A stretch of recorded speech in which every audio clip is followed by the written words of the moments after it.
ಇದು ಅಂಜಲ್ ಮೀನು. ಅಂಜಲ್ ನೋಡಿ, ಕಟ್ ಮಾಡಿದ ಅಂಜಲ್. ಈಗ ಫ್ರೈ ಮಾಡ್ತೇನೆ. ಇದಕ್ಕೆ ಈಗ ಫ್ರೈ ಮಾಡುವ ಮಸಾಲೆ ಅಂತಂತ ಹೇಳ್ತೇನೆ ಆಯಿತಾ.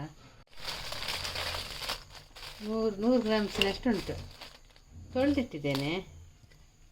ಆನಂತರ ಕೊತ್ತಂಬರಿ 2 ಚಮಚ, ಒಳ್ಳೆ ಮೆಣಸು 1 ಚಮಚ, ಒಂದು 5-6 ಕಾಯಿ ಮೆಣಸು, ಶುಂಠಿ, ಬೆಳ್ಳುಳ್ಳಿ ಮತ್ತು ನೆನೆಸಿಟ್ಟ ಹುಳಿ ಎಲ್ಲ ಒಟ್ಟಿಗೆ ಮಿಕ್ಸಿ ಹಾಕ್ತೇನೆ. ಈಗ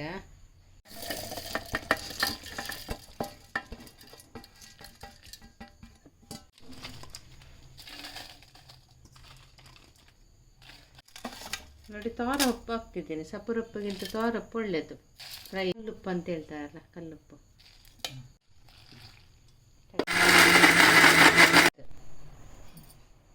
ಮಸಾಲೆ ರೆಡಿ ಆಯ್ತು ನೋಡಿ.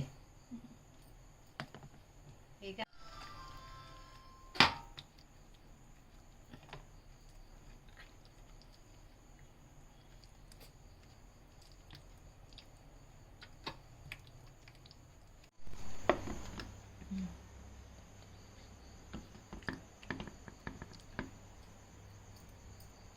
ನೋಡಿ, ಮಸಾಲೆ ಹಚ್ಚಿದೆ. ಈಗ ಅರ್ಧ ಗಂಟೆ ಇಡ್ತೇನೆ. ಇಟ್ಟ ಮೇಲೆ ಮತ್ತೆ ಫ್ರೈ ಮಾಡುವ.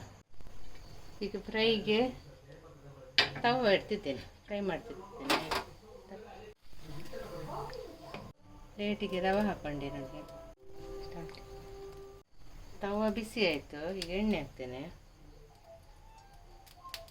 ಸ್ವಲ್ಪ ರವೆ ಮುಳುಗಿಸಿ ಹಾಕಬೇಕಿಲ್ಲ, ಹಿಡಿತದಲ್ಲ.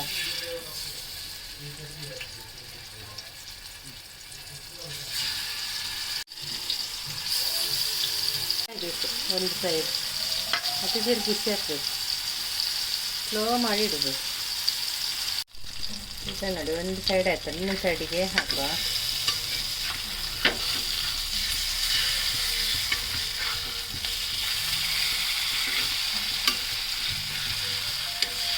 ಅದು ಸ್ವಲ್ಪ ನೋಡಿ ಈ ಥರ ಆಗಬೇಕು. ಫ್ರೈ ಕೆಂಪು